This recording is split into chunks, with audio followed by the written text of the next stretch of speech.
Igbo land is not landlocked.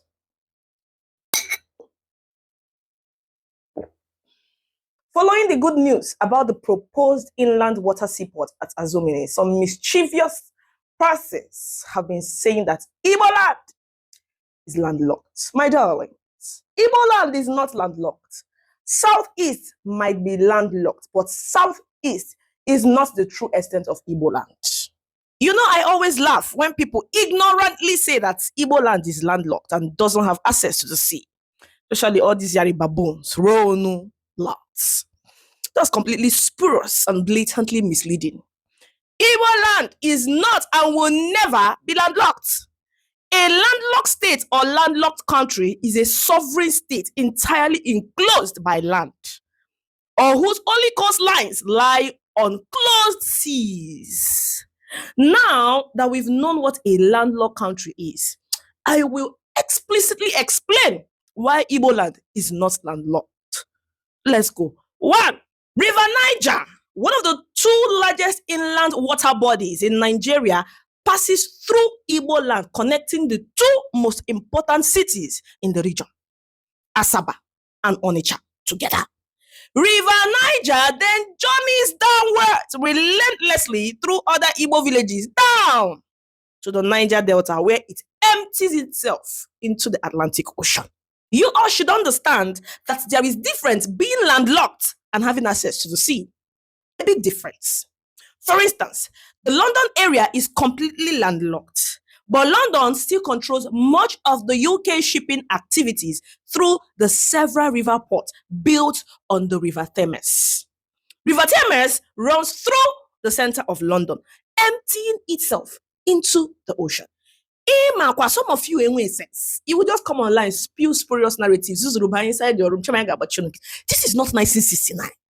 We are intelligent. Some of us are geography students. You cannot just come and spew rubbish. We will counter it. Okay? Igbo land doesn't stop with Abia, Imo, Anambra, Enugu, and Ebonyi. The so-called Southeast, which was created in Abuja by General Sani Abacha in 1993. There is huge population of the Igbo people in Delta and River states. In fact, Igbo land stretches to Ibanke in Edo State, Umuezeko here in Benue, and as far as Port Harcourt, known hitherto as Iguacha, Opobo, and Boni in River States. Opobo, which just lies close to the Atlantic Ocean, was founded by an Igbo man called Mbanaso Ozurumba, otherwise known as King Jaja. Yes, are you shocked? The town today has both the Igbo-speaking part and Ibani-speaking parts. Exactly. Even in the southeast, we have big beaches in Obuakondoke, which came about as a result of the confluence of Imo River and the Azumini Blue River. Obuaku Port, when functional, is just 25 nautical miles from the Atlantic Ocean. We also have Ndibe Beach in Ebonyi. Oguta Lake, if dredged, can accommodate big ships. All these bodies of waters are navigable routes to the Atlantic Ocean. Even the Imo River, if dredged, can be of great importance to a direct access to the sea status of Igbo land. When the Aloji Power Project was being constructed, the heavy machines and equipment were ferried across the Imo River down to Aba. Yes.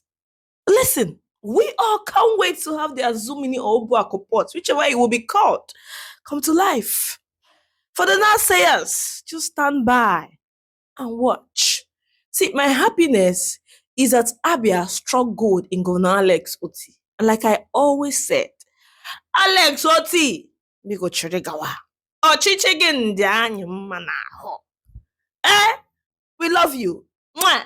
Don't forget, if your children do not know how to speak Igbo or solve mathematics properly, bring them into my academy.